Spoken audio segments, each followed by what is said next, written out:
शोभित निर्माण। I hope आप सही बहुत ज्यादा अच्छे होंगे। साइंस का पेपर कुछ बच्चों का अच्छा गया है, कुछ बच्चों का किसी कारणवश खराब भी गया है। मैं ज्यादा इसके बारे में डिस्कशन नहीं करूंगा। एक चीज बोलना चाहूंगा, अगर आपने अपना 100% दिया है ना, तो भूल जाओ इस पेपर के बारे में। चाहे आपके मार्क्स अच्छे आ रहे हो, चाहे किसी कारणवश आपके मार्क्स खराब भी आ रहे हो, आपको इसको एज अ फ्यूल लेके एक आग की तरह आगे आने वाले पेपर देने हैं। ये होगी मैच्योर थिंकिंग। इमैच्योर थिंकिंग क्या होगी? अरे भैया यार हमारा पेपर खराब गया, अब आगे, अरे यार अभी तो चट्टान क्रॉस करी है, सामने बहुत बड़े पहाड़ अभी बाकी हैं। तो इसलिए जितना हमने दे दिया था, हमने अपना बेस्ट दिया था, अब जो मार्क्स आएंगे वो देखे जाएंगे। हमें आगे आने वाले पेपर के बारे में सोचना है, ये होगी मैच्योर थिंकिंग। भाई एसएसटी का पेपर आ रहा है, एक बड़ा पेपर है, पर कुछ बच्चों का बीच में इसमें आईटी और हिंदी फंस रहा है, कुछ बच्चों का बीच में इसमें संस्कृत और आईटी फंस रहा है। इन दोनों को अपने कैसे दिन डिवाइड करने हैं वो मैं इस वीडियो में डिस्कस करूंगा। साथ ही साथ मैं ये डिस्कस करूंगा कि जो एसएसटी है इसमें हमें कम दिनों में कैसे महारत हासिल करनी है, कैसे अपना सिलेबस कंप्लीट करना है, कैसे अच्छे नंबर लेके आने हैं, क्या क्या रिसोर्सेज हमें फॉलो करने और क्या क्या रिसोर्सेज नहीं फॉलो करने हैं। ये सारी चीजें मैं इस वीडियो में डिस्कस करूंगा। आपके पास ज्यादा टाइम है नहीं, आप 1.5x या 2x पे देख लेना, मैं भी तेज बोलने की कोशिश करूंगा जिससे कि आपका टाइम वेस्ट ना हो और आप आके बाद में अपनी पढ़ाई करने कंटिन्यू कर लो। देखो अगर मैं बात करूं हिंदी और आईटी वाले बच्चों की, तो आईटी के लिए आपको कितने दिन चाहिए? 2 दिन, चलो 3 दिन। 3 दिन हमें आईटी के लिए चाहिए अपने, तो हमने यहां पे 10, 11 और 12 आईटी के लिए रिजर्व कर दिए। फिर उसके बाद हमने साइंस का पेपर दे के आए आधा दिन, और हमारा जो 9 तारीख है इसमें बैठ के हम अपना एसएसटी का रिवीजन करेंगे, इसको एज अ मेजर सब्जेक्ट रखेंगे। साथ ही साथ हम बैठ के अपना हिंदी को एज अ माइनर सब्जेक्ट रख के कंप्लीट कर रहे होंगे। मेजर माइनर मतलब भैया 6-7 घंटे हमने एसएसटी को दे दिए, 5-6 घंटे हमने एसएसटी को दे दिए और 2-3 घंटे हमने हिंदी को दे दिए। हिंदी में हमने बैठ के अपनी लिटरेचर वगैरह जो भी ज्यादा चंक लेके बैठा है उसका एक बार रीडिंग मार ली, जिससे कि हमें बाद में परेशानी ना हो। तो हमने आईटी का ऐसे रिवीजन करा, फिर हम आईटी का पेपर देने चले गए। फिर उसके बाद हमारा 13 आधा पड़ा है और 14 पूरे दिन है। इन दोनों दिन में बैठ के हमने क्या करा, अपना एसएसटी का जो बचा कुचा था रिवीजन मार के फिर हम एसएसटी का पेपर देने चले गए। फिर हमारा जो एसएसटी का आधा दिन है और हमारा जो ये 16 तारीख है पूरी, इसमें हमने हिंदी का जो बचा कुचा था उसका रिवीजन मार के हिंदी का पेपर देने चले गए। क्या मेरी बात समझ में आ रही है? इस तरह से हम अपना दिन डिवाइड कर रहे होंगे। अगर मैं बात करूं संस्कृत और आईटी वाले बच्चों की, तो आपके पास संस्कृत यार 2 दिन से ज्यादा कोई पढ़ भी नहीं पाता है, तो हमने 2 दिन यहाँ पे संस्कृत के लिए रख दिए, ठीक है। फिर उसके बाद अगर मैं बात करूं आपका साइंस का आधा दिन और जो 8 तारीख तक है, इसमें हमने एसएसटी और साथ साथ में अपने आईटी को एज अ माइनर सब्जेक्ट रख के रिवीजन मार लिया। फिर क्या करा हमने, संस्कृत का रिवीजन मारा, संस्कृत का पेपर देने गए। संस्कृत के पेपर के बाद आधा दिन हमारे पास बचा है और हमारे पास 12 तारीख है, इसमें हमने आईटी का बच्चा कुछ का रिवीजन मारा, आईटी का पेपर देने चले गए। फिर हमारे पास आईटी का आधा दिन बचा है और 14 तारीख बची है, इसमें बैठ के हमने अपना एसएसटी का रिवीजन मारा जो बच्चा कुछ है और हम एसएसटी का पेपर देने चले गए। ये मैंने एक आइडिया दिया है आपको स्क्रीनशॉट लेना है ले लो बिल्कुल। ये मैंने आपको एक जनरल आइडिया दिया है कि भाई इस तरह से हम अपना बना सकते हैं। मैंने आपको बनाना सिखा दिया। अगर आपको लगता है कि भैया मेरा तो आईटी बहुत वीक है, एसएसटी स्ट्रांग है, तो मैंने क्या करा, 1-2 दिनों और आईटी के लिए दे दिया। समझ में आ रही मेरी बात? भैया मेरी तो हिंदी थोड़ी वीक है, एसएसटी वगैरह सब स्ट्रांग है, तो हमने हिंदी को थोड़ा और टाइम दे दिया। भाई हमने फोन का टाइम थोड़ा कम कर दिया, तो हमने 6-7 घंटे इसको दे दिया, 2-3 घंटे हमने हिंदी को दे दिया। तो इस तरह से हम अपना टाइम डिवाइड कर लेंगे। बनाना मैंने सिखा दिया है, थोड़े बहुत मॉडिफिकेशन आप खुद कर सकते हो, इतना तो हम कर ही सकते हैं। अब हम बात करते हैं अपने एसएसटी के बारे में। हिंदी, संस्कृत, आईटी ये तो स्कूल ही बहुत अच्छे से करवा देता है। एसएसटी के बारे में अगर मैं बात करूं तो 3 तरह के बच्चे यहां पे हैं। वो जिनका बिल्कुल भी सिलेबस नहीं हुआ है, 0 से 10% सिलेबस कंप्लीट करके बैठे हैं वो। कुछ बच्चे हैं जिन्होंने पूरा कर रखा है, 1-2 चैप्टर बचे होंगे।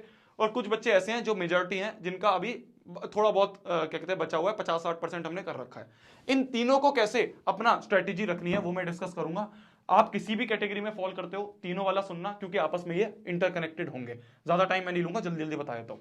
सबसे पहले इन बच्चों की बात अगर मैं करूं जिनका बिल्कुल भी सिलेबस नहीं हुआ है, सबसे पहला काम आपका होगा कि आप एक 1 शॉट लेक्चर देखो और साथ साथ में आप जो नोट्स मैंने दे रखे हैं उनका प्रिंट आउट करवा के साथ साथ में रख लो। कहां है वो नोट्स? वो ये वाली जो वीडियो है ना, इस वीडियो में डिस्क्रिप्शन मैंने हर एक चैप्टर के नोट्स दे रखे हैं। इस वीडियो का लिंक मैं नीचे दे दूंगा आपको। तो आपको इस तरह से वो नोट्स हैं, शुरू में फ्लो चार्ट है, उसके बाद सारी डेफिनेशंस है, लास्ट में हमने इसमें प्रीवियस ईयर क्वेश्चंस भर रखे हैं। तो आपका काम क्या रहेगा कि आपने 1 शॉट वीडियो सामने खोल ली और साइड में आपने प्रिंट करवा के नोट्स रख लिए। आपने 1 शॉट वीडियो से क्या होगा कि आपको पूरा का पूरा चैप्टर का सार पता चल जाएगा, ठीक है। आपने कुछ ऐसी चीज सुनी 1 शॉट वीडियो में जो शायद नोट्स में ना लिखी हो, तो पेंसिल से उसको नोट्स में लिख लिया। इससे फिर आपके नोट्स जो होंगे ये एक अच्छी चीज बन जाएंगे, ये एक ऐसी चीज बन जाएंगे जिससे हम आगे रिवीजन मारते रहेंगे। तो हमने 1 शॉट से सार समझ लिया, नोट्स में हमारी सारी थ्योरी पड़ी है जिसको हम बार बार याद करेंगे और अच्छे से हमें पूरा चैप्टर समझ में आ जाएगा। ये पहला काम होगा। दूसरा काम जो होगा हमारा वो होगा कि हमने एनसीईआरटी के जितने भी एक्सरसाइज वाले क्वेश्चन है वो प्लस हमने प्रीवियस ईयर क्वेश्चंस एक बार लगा लिए सारे। इससे हमें पता चल जाएगा कि सीबीएसई किस तरह के क्वेश्चंस पूछता है, किस तरह से क्वेश्चंस के आंसर हमें फ्रेम करने हैं, ये सारी चीजें हमें पता चल जाएंगी। ये मैंने नोट्स में दे रखे हैं, एनसीईआरटी के एक्सरसाइज आपको एनसीईआरटी में दे रखे हैं, उसके आंसर निकालने हैं, गूगल में पड़े हुए हैं, वहां से आपको सबसे अच्छे से समझ में आ जाएगा। ये दोनों आपने कर लिया, इससे आपको चैप्टर अच्छे से अब समझ में आ गया है। अब हम थोड़ा सा ऊपर से क्या कहते हैं मिश्री विश्री लगाते हैं, थोड़ा सा अच्छा और करते हैं। तो हमने क्या करा, टचअप देने के लिए हमने टाइमलाइन बुकलेट पढ़ ली। भैया ये टाइमलाइन बुकलेट क्या होती है, एसएसटी में जो डेट्स होती हैं, जो आपके ईयर वगैरह होते हैं, वो हमें समझ में नहीं आती हैं। तो उसके लिए मैंने क्या कर रखा है ना कि टाइमलाइन बुकलेट बना रखी है, जिसमें मैंने स्टोरी की तरह हर एक हिस्ट्री के चैप्टर को समझा रखा है। आपको अच्छे से 1-2 बार पढ़ोगे, आपको पूरी हिस्ट्री की जो डेट्स हैं वो अच्छे से समझ में आ जाएंगी। ये भी इसी वीडियो के डिस्क्रिप्शन में है, ये पूरी वीडियो का लिंक मैं आपको नीचे डिस्क्रिप्शन में दे दूंगा। तो आपने टाइमलाइन बुकलेट पढ़ ली और साथ ही साथ आपने एनसीईआरटी बुकलेट के जितने भी सवाल मैंने दे रखे हैं वो कर लिए।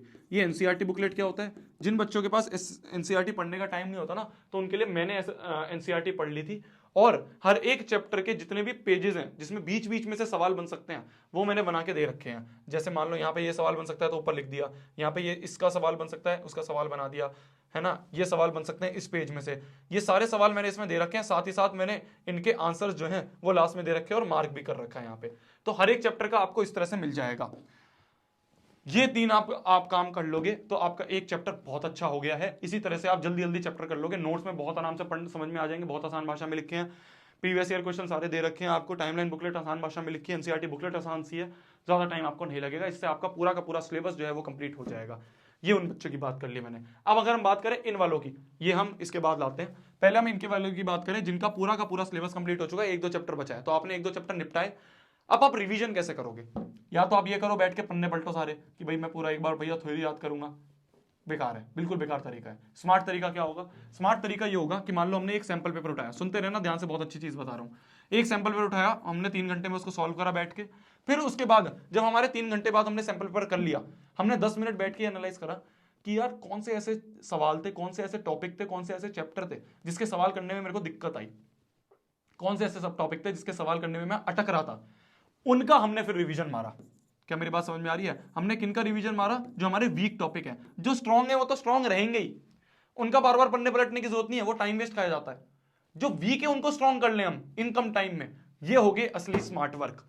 तो हमने एक सैंपल पेपर करा, 3 घंटे में रिवीजन करा वीक टॉपिक का। हमने दूसरा सैंपल पेपर उठाया, फिर उसके बाद 3 घंटे में उसका करा, उसमें जो हमें वीक टॉपिक लगे हमने उनका रिवीजन मार लिया। इस तरह से हमने 3-4 सैंपल पेपर कर लिए। और हम क्या कर सकते हैं कि प्रीवियस ईयर जो क्वेश्चन पेपर हैं, उन प्रीवियस ईयर क्वेश्चन को हम गूगल से डाउनलोड कर सकते हैं। लिखोगे 2017 एसएसटी क्लास 10 सीबीएसई पेपर, आपको मिल जाएगा। आप वो वाले प्रीवियस ईयर क्वेश्चन पेपर उठाओ, 3 घंटे में करो, फिर उनमें जो आपको वीक टॉपिक लगे वो आप कर लो। पिछले 4-5 साल के आप उठा के कर सकते हो और फायदा मिलेगा आपको, ठीक है। तो इस तरह से आपको रिवीजन करनी है। समझ में आ गई मेरी बात? जो जो आपको वीक लग रहा है बस उनको स्ट्रांग करो। जो स्ट्रांग है वो तो स्ट्रांग रहेंगे, वो तो याद आ ही जाएंगे। जो वीक है उनको स्ट्रांग करके आप फिर एक अच्छी परसेंटेज लेके आ रहे होगे। अब मैं बात करूं इन बच्चों की जिनका 50 से 60%, 70% सिलेबस हो चुका है। आप क्या करो, शुरू के जो 2 से 3 दिन है इसमें बैठ के आप शुरू के 2 से 3 दिन में बैठ के अपना सिलेबस कंप्लीट करो जितना बचा हुआ है। कैसे सिलेबस कंप्लीट करोगे? स्ट्रेटेजी से। ये जो स्ट्रेटेजी यहां दे रखी है, ये उल्टा बना दिया मैंने यारो, इस स्ट्रेटेजी से कि आपने क्या करा, वन शॉट देखा, साथ में नोट्स उठा लिए, एनसीईआरटी और प्रीवियस ईयर क्वेश्चन कर लिए, और टाइमलाइन बुकलेट और एनसीईआरटी बुकलेट से आपने सवाल देख लिए। तो इससे क्या होगा, आपका 2 से 3 दिन में आपका पूरा का पूरा सिलेबस कंप्लीट हो गया। जब आपका सिलेबस कंप्लीट हो गया, अब आपको क्या करना है, रिवीजन करनी है। तो आपको रिवीजन के लिए 1 से 2 दिन निकाल लोगे, उन 1 से 2 दिन में बैठ के आप रिवीजन करोगे। कैसे रिवीजन करोगे? इस तरह से जो मैंने यहां पे बताया। आपने एक सैंपल पेपर उठाया, 1-2 क्वेश्चन पेपर उठा लिए सीबीएसई के, और उनको बैठ के आपने टाइम लिमिट के साथ करा। जो आपको वीक टॉपिक लगे उनका रिवीजन करा, फिर वाले सवाल वापस अटेम्प्ट करा, हो गया, बहुत अच्छी बात है। नहीं हुआ, गूगल पे देख लिया आंसर।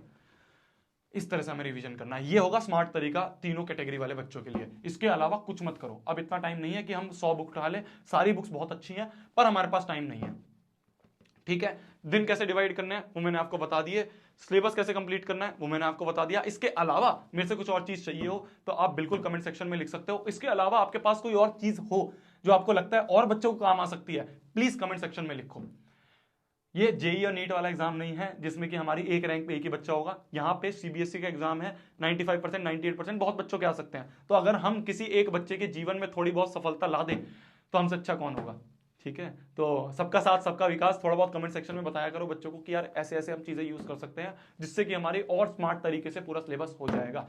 ये हो गई आपकी एसएसटी की स्ट्रेटेजी। एसएसटी के लिए आप एक चीज और कर सकते हो, अगर आपने ये वीडियो नहीं देखी है तो आप ध्यान से देख लेना। इसमें मैंने मैप्स वगैरह हर चीज बता रखी है, कैसे आपको ज्योग्राफी के लोकेशंस वगैरह याद करनी है, वो मैंने इस वीडियो में बता रखा है। 7 से 8 लाख बच्चों ने देख रखी है वीडियो। तो अगर आप जाओ इस वीडियो में, नीचे डिस्क्रिप्शन में मैंने लिंक रखा है, जाके एक बार लाइक जरूर कर देना, मेरे को अच्छा लगता है।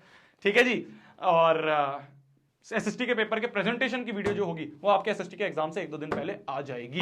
तब तक के लिए वही पढ़ना है, फोड़ना है, कहर मचा देना है, आग लगा देनी है, टेंशन नहीं लेनी। ठीक है, पिछला पेपर जो गया हो गया, अब हम आगे वाले पेपर की फोकस करेंगे और अच्छे मार्क्स लेके आएंगे। Bye, take care. आपका भैया हमेशा आपके साथ खड़ा है। कोई भी प्रॉब्लम हो आप कमेंट सेक्शन में बताओ, आपके लिए वीडियो हाजिर होगी। जाओ चलो पढ़ लो, जाओ। ठीक है, बंद करो अब यूट्यूब और जाके अपने पेपर की तैयारी करो। बाय, जाओ पढ़ लो, बाय।